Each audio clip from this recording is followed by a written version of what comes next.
What is up, everyone, and welcome to another episode of Fordham Firesides. I'm your host, Hank Michaels, and today we're doing a very special episode. I'm really excited about this one.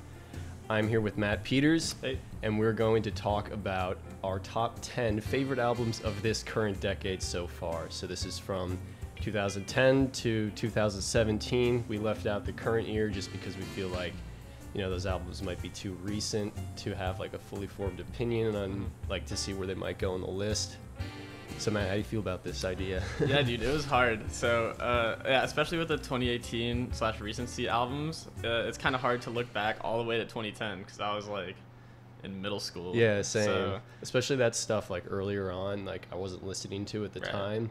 So I realized like a lot of the stuff that ended up making it onto my list was stuff that I didn't even listen to until college. yeah. And then, there's a couple on there that I was listening to in high school and stuff, but like nothing from middle school because my taste in middle school was very different. Yeah. Also, like back in middle school, all I had was like an iPod, right? I had to download music from like illegal websites. Yeah. So like my music supply was also just much less than like today, where I can just look up anything on Spotify. I know, we have like so much more access to music today, so it's like there's so much stuff on my list that I never would have heard of if it's not for the internet. Right. So do you want to get into some honorable mentions before we start our countdown? Yeah, sure. Okay. So my first honorable mention is actually Channel Orange by Frank Ocean. Okay. Really good album. It was so close to making my top 10. Yeah. But yeah, Channel Orange is really good. It's a good Frank's, album. That's Frank's debut album, right? Yeah. It's his debut. It Well, starts amazingly. It was like Nostalgia Ultra, Yeah. but I don't know if that was a mixtape or whatever, but I think Channel Orange was really like his hit him name. in the mainstream, and then he kind of stayed inactive for like another 4 years. So that's the first one that hit on my honorable mention list. The second one is Beyonce's self-titled album, just because Okay. I heard great things about it, but I haven't actually been able to like fully listen to it so much yet. I've never listened to it. Yeah. Besides like, the singles that everyone hears. Right. But I've heard really good things about it, so that's why I put it there. The third one I left off because of recency, but Saturation 3. Okay. I think that one's going to stand the test of time because just from start to finish, just really good songs. That's Brockhampton for those who haven't heard it. Brockhampton really hit them into the mainstream. They like released Iridescence this year, which I think is like not as commercial or good of an album, but that had, I think, way more sales than Saturation 3 too. Yeah. So I think Saturation 3 really just kind of sprung them into the mainstream, which is cool. And the fourth honorable mention I have is 1989 by Taylor Swift, also because don't listen to too much Taylor Swift, but I've heard great things about it. Yeah, so. you got to respect like how, popular that was, and also like understand it's a pretty good album. Another one I haven't listened to all the way through. Right. My honorable mentions are 444 by Jay-Z. Figured. I love that album. Just, I guess, not enough to make it into the top 10, but it's my personal favorite Jay-Z album. I think the samples and beats on there are just like beautiful, and is like, it's really his most humble album, even though he's still a little like braggadocious in it. Yeah. Like, it's still, for like Jay-Z, it's a very honest take on his life. Lonerism by Tame Impala. I guess the only thing keeping that off my list is just I haven't listened to it like enough, even though I've been listening to it for a long time. It's never fully like made me love it, but I do really like that album. That was another one I was going to put in my top 10, but I didn't feel confident enough to really talk about it. I was like, I know it's so good, but I couldn't really talk about it, so I'm not going to throw it on there. This Is Happening by LCD Sound System. LCD Sound System is great. I really like listening to them, but they're very time and place for me because it's kind of a commitment to listen to their music, because especially on This Is Happening, the songs are very drawn out and and it's a really good album, but not quite to my top 10. I put the entire Saturation trilogy on there. I love Brockhampton. Especially a lot of the songs on there are just fantastic. Hummingbird by Local Natives. Okay. Really underrated album. They're like an indie pop band from California. Cool. That album does not get enough credit. It's like beautiful. It's like if you like Coldplay or like Radiohead or Fleet Foxes or Vampire Weekend, like I highly recommend it. It's just a really good album. And then I just want to give a shout out to all the albums from Spoon and Grizzly Bear, which are my two favorite bands.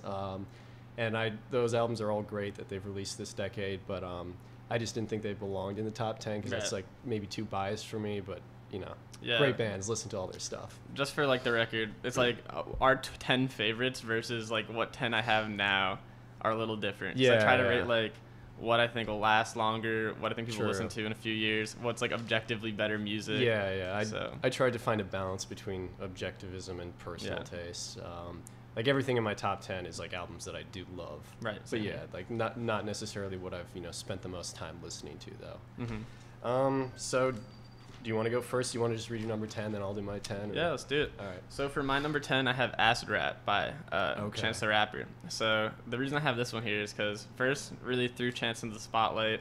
Second, it was a free album. Everyone listened to it at the time. Great songs. Juice, which was like one of his most popular singles at the time. I remember listening to that song when I was in like early high school, and I was like, wow, dude, this song is amazing. Favorite song, Cocoa Butter Kisses, just really kind of showed Chance's discography, and it's more of just like than a rap album, because like the instrumentals on that album are also really, really crazy. Yeah. So that's kind of why I like that one, and also the segue from him developing as an artist from like acid rap to coloring book, I think was really cool. So yeah, I think that for personal growth for Chance, I think that people are still gonna be listening to that album. People still do listen to that album like today. Yeah, so. yeah. I only listened to it like through twice, so I don't know enough about it, but I do like Chance.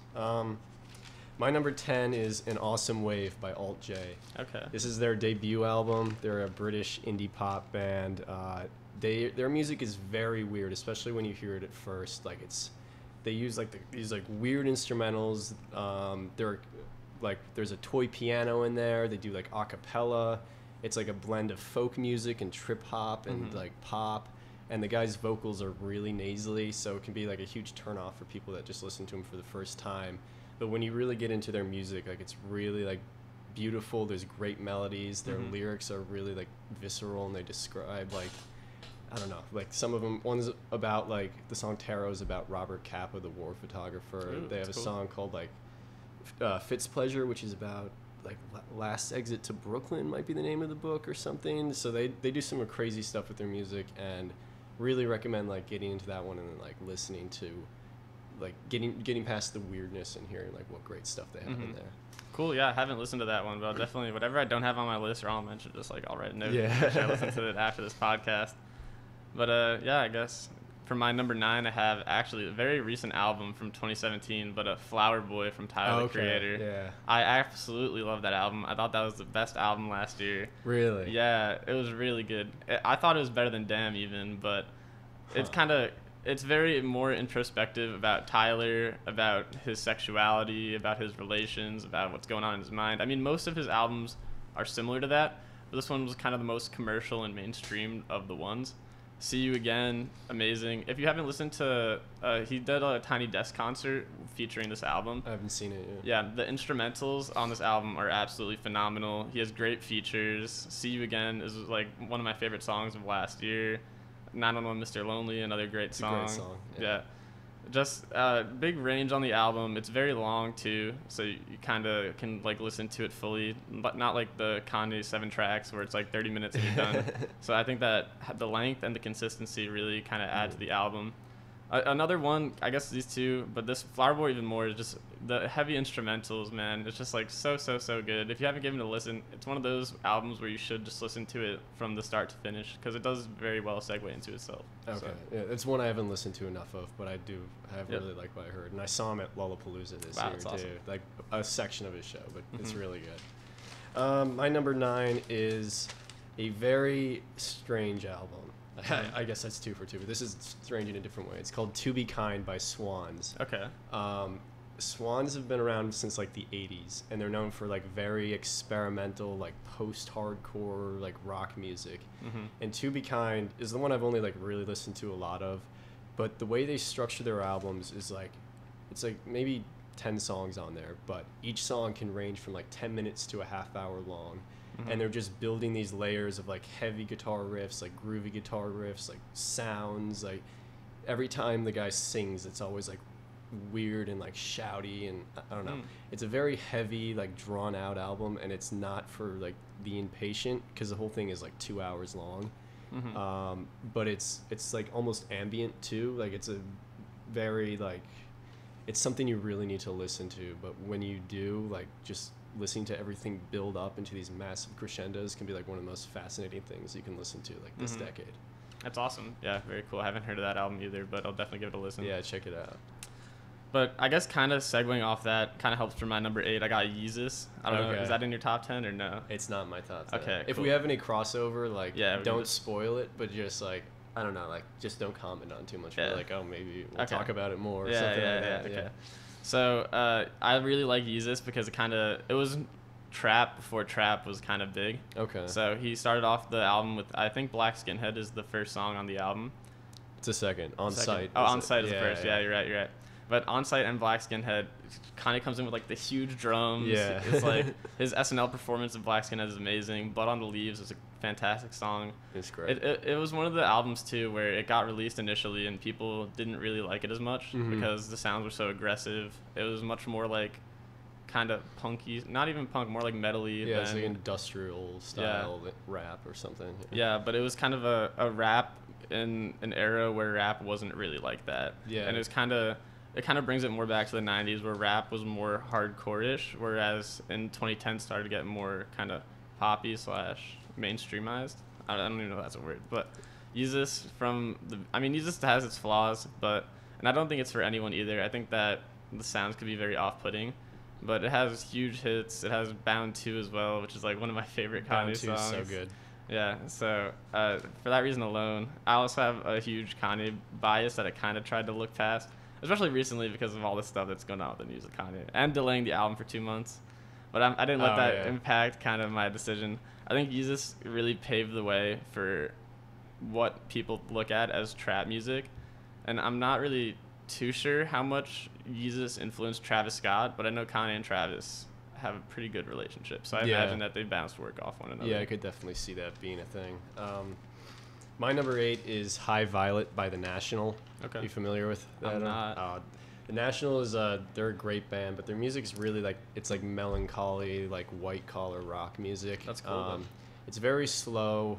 It's not like upbeat at all, like rarely. But High Violet I think is their best album. They just have these like really beautiful vocal melodies. The guy Matt Berenger is the lead singer. He has these baritone vocals that sound great. This album they bring in horns and strings too at certain points in the song, and it just makes everything go together so beautifully. And some of the songs on there are just like fantastic, like Blood Buzz Ohio and Lemon World. It all goes together so well. Honestly, I feel like this is one of the hardest ones on my list to talk about because it's something you just have to listen to and you either like it's for you or it's not. It's just mellow rock music, and I highly recommend it. I feel like mellow music has really kind of made a comeback though in 2017 and 2018, especially with like more of like the lo-fi wave that's going on. Oh yeah, for sure. People who are just like chill beats. So definitely like mellow stuff to just relax and vibe to is definitely kind of cool. Yeah. So coming back again. So definitely think about listening to that one too. So for my number 7, I have actually Modern Vampires of the City by Vampire Weekend. So I think that album starts fantastically. I think that the lyricism is really, really good in that album. This is probably the one that I have the least to talk about. Yeah. But I'm pretty sure that many people have also heard of this one. I think this is Vampire Weekend's probably biggest album. Yeah, won them the Grammy. Yeah. Oh, it did? Okay, yeah. Cool. Yeah. So just a fantastic album. I mean, the instrumentals are all really, really good. It's kind of bringing back modern rock. I think that it came out in like 2013 around Yeah, there. it was 2013. Yeah. And like a time also where kind of pop and rap and hip hop are more dominant too. I think that is a super, super impressive album. Yeah, I like that album. That's one I like. I kind of left off the list because Vampire Weekend just sometimes just like does not do it for me. Like I respect that album a lot, and I understand that it's great and a lot of people like it, but I don't know. I've had trouble with Vampire Weekend in the past, just having them like grab me. But there's some great songs on there, like Step. Yeah, Step is so good. Yeah. But yeah, it is a good album. Actually, just kind of bouncing off that, yeah, I do agree that Vampire Weekend probably amongst my top 10 list might be the most mood dependent with Yeezus as well, because I can't just like casually listen to Yeezus songs. Yeah, it's true. All right, my number 7 is another Frank Ocean album. It's Blonde. That's a good one. I really like this album. Channel Orange, I guess I haven't listened to it enough, but Blonde grabbed me like the first time I heard it, just because everything's like way more stripped back. There's more indie rock influences on it, and songs like Ivy and Pink and White, like right off the bat. Like, and Nike. Yeah, Nike. Like they're all so different, but it all fits together so well. It's like a lot of his like personal reflection, and like I just think some of the songs on there just are are like awesome. Nights is another fantastic one. Mm-hmm. Like in terms of mainstream pop albums, like it's listening to that is like unlike anything I've really heard. Like he has these skits in there too, which are like phone calls from his mom is one of them and stuff, and that's something you hear on a rap album, but like for pop it's just kind of out there. Mm-hmm. And I really enjoy that album. Yeah, that's a really, really good album. I have to agree with that one. So we're on 6 now? Yeah. Okay, cool. For my 6, I have 21 by Adele. Okay. So, I mean, I had to put some respect on that album. Yeah. Man. When Adele dropped that, like, Rolling in the Deep was, like, one of the biggest songs.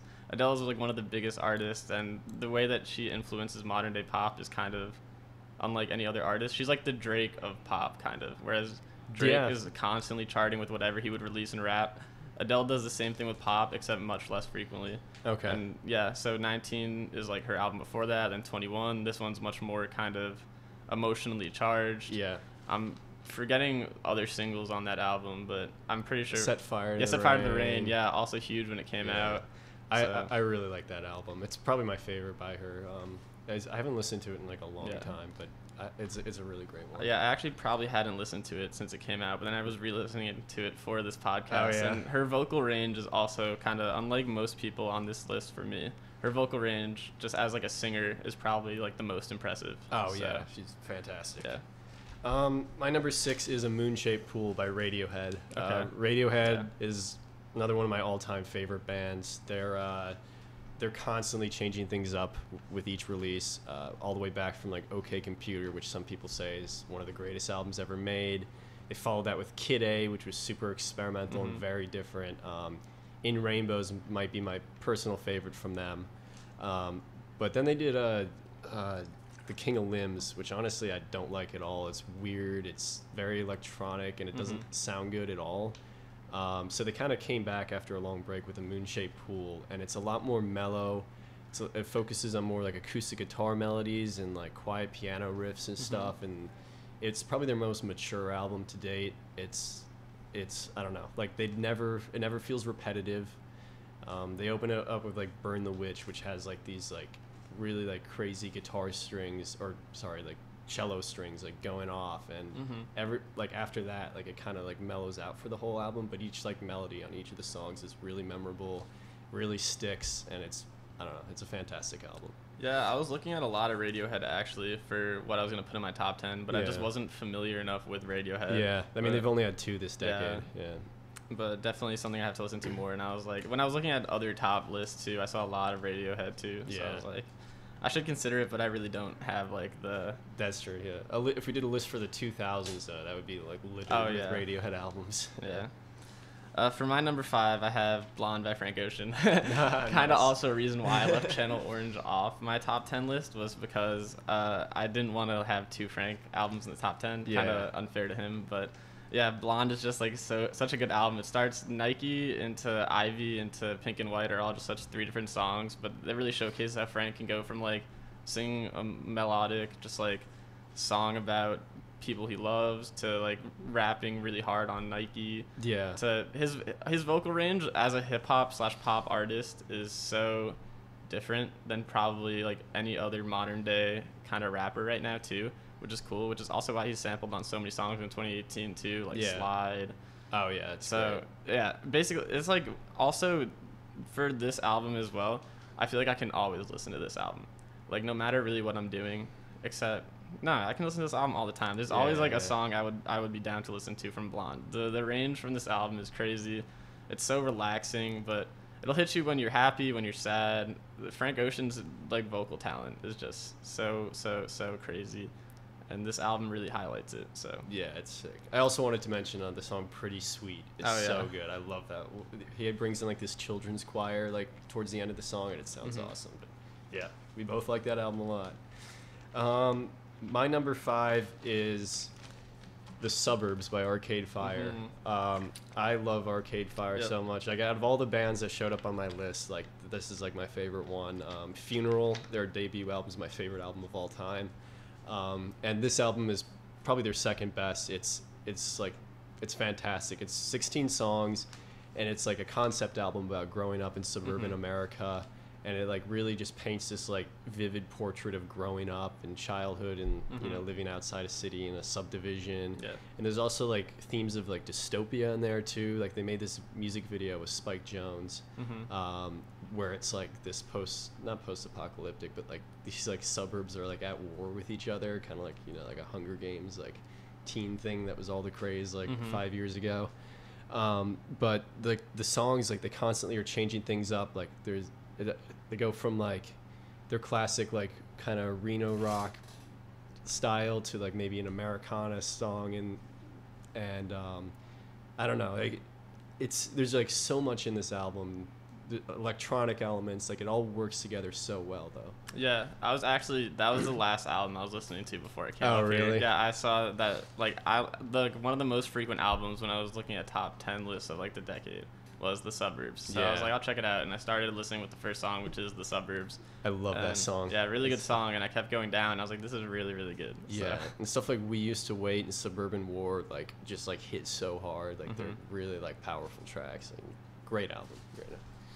So for my number 4, a little bit of my Kanye West fanboy still coming through is Watch the Throne with him and Jay-Z. Really? Okay. Really, really, really like that album. The way that Kanye and Jay-Z bounce off each other on songs like Otis or Paris, it's just very high energy. I think that this was kind of like the peak Kanye too, around this kind of time as well. It's kind of like his victory lap. Yeah, it really was, because he released My Beautiful Dark Twisted Fantasy this year as well. And yeah, I mean, it's a very different album from Fantasy 2, because Watch the Throne is more just like him, yeah, like you said, him and Jay-Z doing a victory lap. I mean, he has Aziz Ansari in the Otis music video, if you've never seen that. No, I haven't seen it. It's like Aziz riding around in like a car, and he's like all happy, while Kanye and Jay-Z are just kind of spitting fire. And yeah, I mean, has Jay-Z released anything besides 444? He did Magna Carta Holy Oh, Grail, right. I actually like Magna Carta a little bit. Wasn't a huge fan. The actual song Magna Carta or whatever, where it's like, yeah. Baby. Is that the one with Justin Yeah, Timberlake? yeah. Okay, I like that song, but no, I haven't listened to that album too much to talk about it. Yeah. Anyway. But I think Watch the Throne, it's just really, really good. Yeah. I don't know. I enjoy parts of that album. Sometimes it feels like a little dated. Yeah. But there's some great songs on there. Like, I'm drawing a blank, but there's like 2 on the back end that I really like. But I guess I haven't listened to it enough. But yeah, it's a good album. My number 4 is the only electronic album on my list. It's called In Color by Jamie XX. And Jamie XX is like one of the members of the XX, the like indie pop band. And he's like basically like produces all their music. Like he's the DJ guy. And this is his first and only solo album. And he just creates like these like fantastic like sweeping like electronic soundscapes with like these bubbly like synth sounds and these like really dry drum beats, and sometimes it's very minimalist and sometimes it comes in with these like awesome melodies. There's occasionally like guest features on there, including like the members from the XX have like 2 songs on there each. But there's one song on there called Good Times with Young Thug and Pop Can, and that song is so good. I think it's the best thing Young Thug's ever done, because I'm not a huge Young Thug fan. I don't dislike him or anything, but that song's like fantastic. It's so catchy, and a lot of the music on there is just like really vibrant. It has like a lot of energy. It makes sense because it's called In Color, but it's a really like good chill album to like relax to. But you can also like, there's moments on there that I wouldn't call hype, but they have more energy. But it's such a good album. I'm a pretty big Young Thug fan, so you gotta let me know this song again after this podcast, and I'll check it out. Okay, so we're in the top 3 now, right? I know. All right, so I'm gonna spend a little more time talking about these then, because I have like kind of, if I had to like draw a line, my top 3, there's like a little bit of a jump between that and like the others. So for my number 3, I have To Pimp a Butterfly by Kendrick Lamar. Okay. So, oh my God, I love this album. The only thing that has it not being 2 or 1 is the fact that you have to listen to it as an album, whereas the other 2 you can listen to singles and it won't retract the context. But if you haven't listened to Pimp a Butterfly fully, it's like Kendrick Lamar at his peak. He's rapping to jazz music. Even the singles are great. King Kunta's amazing. I is amazing. Yeah. There's the album, the way he mixes jazz fusion with rap is just like kind of, I think it showcases why Kendrick Lamar probably is the best rapper alive, in my opinion. I think I agree with that. Yeah. Because I mean, I don't know if it's in your top 3. Maybe you'll talk about it more later. But his vocal range on it is crazy. The story it tells, it's crazy. Throughout all of Kendrick Lamar's albums, he basically, or most of them, I guess, Dem being the most loose in Section 80, I guess, but To Pimp a Butterfly, the whole King Kunta thing, it's just like, the whole story within the album is fantastic, and if you haven't given it a listen, I definitely would recommend it. Especially, it's one of the albums as well where my friends who don't even like rap like the album a lot.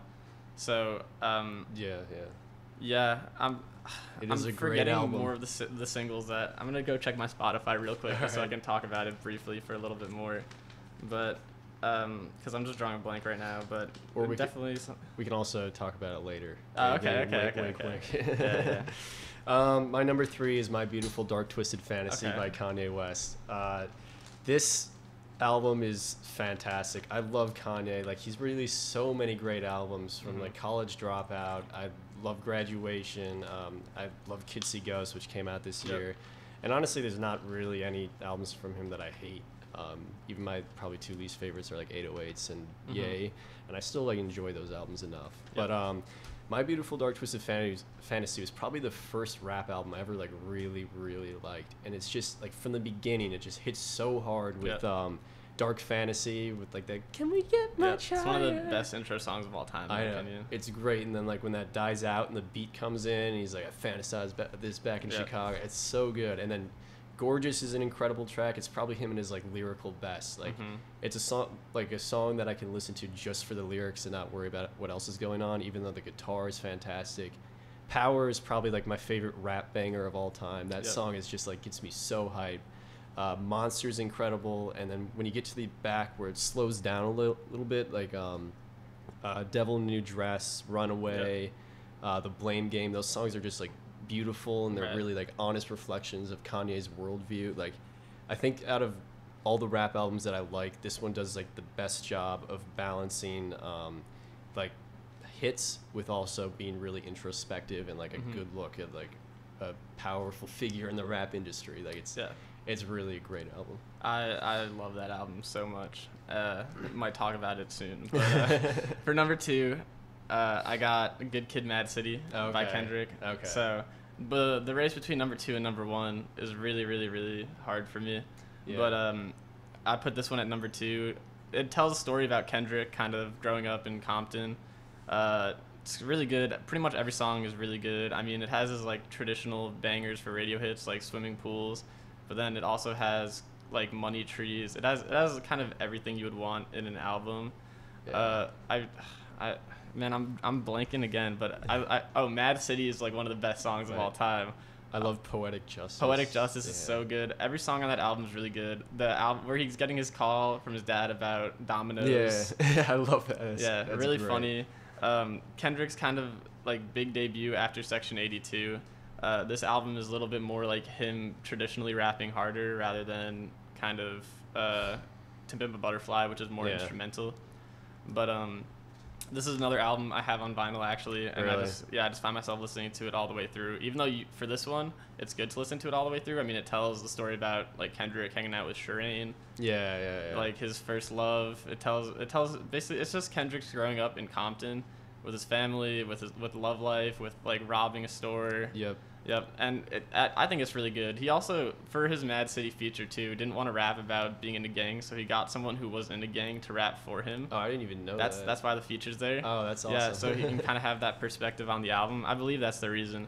But it concludes fantastically. It begins fantastically. I don't find me skipping any songs on this album. Yeah, it's a great concept album. Like, I would say it's the best concept album of this decade, but I think I preferred the Arcade Fire one, Suburbs. But it's so great, and it's like when that came out, like for a mainstream rap album, it's so different than anything that really came before it.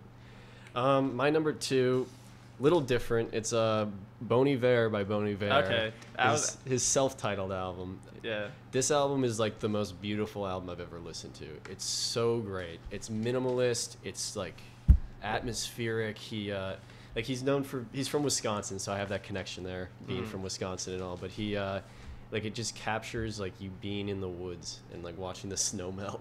Right. And everything is just like these simple guitar melodies. Like occasionally there's horns and strings. These like some like other strange sounds going in the background that I can't like quite place. and he layers his vocals like 3 times over, so it sounds like he's a one-man choir. And like from the beginning, the track Perth is just so like slow and beautiful, and then it comes in with this like really raw, distorted electric guitar riff, and it just sounds like great when it comes in at the end. Right. And all the songs like Holocene, Michigan, Calgary, like it's really just like a sweepingly beautiful album, and it like makes me nostalgic for Wisconsin, honestly. Yeah, dude. Actually, so I had 2 revision lists before I made my top 10. Oh, and really? He made 9th on both lists. Oh, so I should have no. included it on my honorable mentions, but I forgot to. But yeah, that album, the way that it was like, kind of, was that his first album or no? No, it was his second. His first one was For Emma, Forever Go, which is like Okay. 2007. So it was 4 years after between them. I remember there was like so much hype going around for that album when it came out. The way he layers instrumentals are I like listening to this album with headphones too. Oh, like yeah. there's some albums where I'd prefer to listen with headphones and just like blasting it on a speaker, and this is definitely one of them because really do get sucked into the instrumentals, and it opens so smoothly. It's great. I have it on vinyl. I have actually every album on my list on vinyl. Oh, that's awesome. Except for Blonde, because it was only released as like a Black Friday exclusive. Oh, and wow. it's like $400 right now if I wanted to get it. Holy so shit. probably not. But yeah, it's a great album. All right, what's your number one? All right, so we both talked about each other's number ones. Mine is My Beautiful Dark Twisted Fantasy by Kanye West. Just setting the scene, I mean, where Kanye like broke up with his girlfriend, his mom died. He had the whole Taylor Swift speech thing. Yeah. Then he just goes to Wisconsin, I believe, or No, he Hawaii. went to Hawaii. Yeah, he went to Hawaii. I wish he went to Wisconsin. It was amazing. Didn't he go to Wisconsin for? He probably hung out with Kitsy Bon Iver Ghost? there. No, he was there. He was in Washington. For all that. Yeah. Different W state. Yeah. Rough. But yeah, so just kind of secluding himself in like one of the most isolated places. He flew out so many different artists to help him prepare the album, including Bon Iver. Yeah, including Bon Iver, which he was on the album. Yeah. Yeah. So I think Kanye is like one of the greatest producers of all time, maybe the greatest producer. But the way the album starts, where it's like the little speech, who's saying, is that Nicki Minaj? Nicki Minaj, yeah, with the British accent. The real one is far too mean. It's so good. Can we get much higher? Segues. It has such high highs, low lows. Monster's so good. So Appalled is a very underrated song, which is like of good, like his good music. People just hopping on the beat and just spitting fire. I mean, Nicki Minaj's verse on Monster is one of the greatest verses I've ever heard of her. Oh yeah, ever. By far. She just absolutely kills it. The Blame Game, I love that song. I love the skit after that song too. The outro with Chris Rock. Yeah, the outro with Chris Rock. People want it out. Like a lot of people dislike it, but whenever I listen to it, it really sets like a whole kind of impact for the song. Yeah. It's kind of Kanye listening to his girl cheating on him. Yeah, I know. And I believe, does that song segue into Runaway? No, it's after Runaway. I think I think it segues into like Lost in the World. Yeah, Lost in the World. Yeah. Runaway might be his greatest song of all time. I don't know, but the instrumental, the one piano hit, it just feels me every time. That's Everyone knows that song. I mean, I could go over this album forever. This is the one I always find myself coming back to. I have it on vinyl as well. The artwork is amazing. The story it tells is amazing. It's Kanye West's comeback back into the fame, where really, if he didn't have such a great hit into My Beautiful Dark Twisted Fantasy, he might not have ever been as successful again with the whole Taylor Swift stunt. So, I mean, very crazy. Power, like you said, that's one of my absolute favorite songs ever. Good. Yeah. Like the entire end, it goes from like this hype piece to Kanye like jumping out the window, letting everything go. Yeah. I think it's Kanye with his like absolute peak features, peak producing, and also like might be peak rapping too since College Dropout. Yeah, possibly. It's amazing. It could have easily made my number one. All my top threes could have made my number one. Here. But only one can make number one. So I mean, I kind of hinted at it before, but my number one is To Pimp a Butterfly by Kendrick Lamar. That album is so good. It's so good. It's just incredible. Like, I wouldn't say it's the one I've listened to the most on my entire list, but it's just incredible. It's done like what it did for rap is just like unlike anything that came before that. I know I mentioned that about Good Kid, Mad City, but like this just changed things up in like the craziest ways. It's like there's funk elements, there's like jazz on it, like it like for Free Interlude has him just rapping over like this live jazz band. Like that's crazy. You don't see that on like any really rap albums these days. he has these like crazy producers he brought in, like Thundercat and Flying Lotus, who like make everything just sound more wild and raw, but like it never sounds like a mess. Like everything goes together so well. Like from the opening, like Wesley's Theory, with like that sample of that song that I won't sing, and then how it breaks down into like this really like funky rap beat, and then like that's reflected again on King Kunta and stuff, and it also like does a great job of like his reflection on politics and like the social climate and race, and it never really feels too heavy-handed like some rappers can. Like he does it in a really like honest, reflective way. My favorite moment being How Much a Dollar Costs. That song is so amazing. Like the piano in that almost sounds like the Pyramid Song by Radiohead.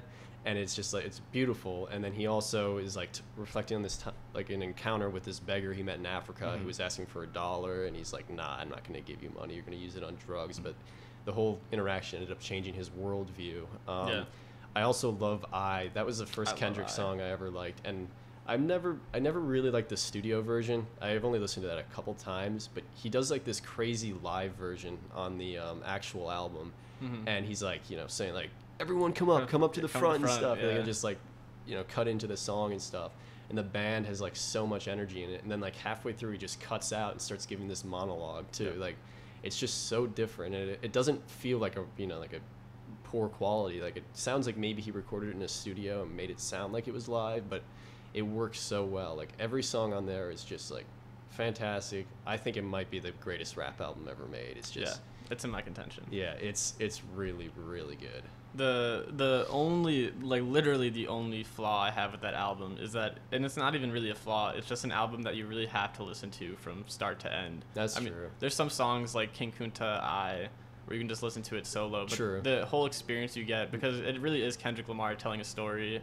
So I mean, there's not much more I could say about that album. It's just it should have won. It's like I guess that's what I prefer, is albums that I can listen to all the way through, and I can kind of like look at it holistically, and that's kind of the case with every album on my list. Like I didn't pick anything that was very single heavy. Right. Even though there are fantastic albums that came out, I didn't mention anything by Arctic Monkeys. Like AM's a great like hitful album, even though I prefer Tranquility Base. But it's like, I don't know. There's a lot of great stuff this decade. There is. It's hard to narrow it down, but just kind of before we kill the To Pimp a Butterfly conversation, I think that he takes like the best of what other rappers would be complained for. Like J. Cole, very good lyricist, very good at production as well, but sometimes he'll get too preachy in his songs and he can kill it. Same with like Logic. And Kanye, great production but not great lyricist. Kendrick Lamar managed to find the perfect middle ground. I know. And I agree, I didn't really hit on that, but the raw feeling you get from that album too. I know, and I love the way he changes his voice too. Like in like the second half of You, where he's just like sounding all like shaky and stuff. Like it's similar to like the feature he did on the new Lil Wayne. Lisa, but man, it's great, man. All right, Matt, this was great. Yeah, we had a good conversation. We got like more stuff off of each other's list to listen to now. Got a lot of music. Hopefully anyone watching does too. Yeah, I know. Definitely check them out. I'll probably post the links to all the albums in the description. You can check them out. Thank you guys for watching. As usual, smash that subscribe button. I got these coming out twice a week, every week for the rest of my life. Maybe that much. Maybe not that much, but thank you guys for watching. I'll see you next time.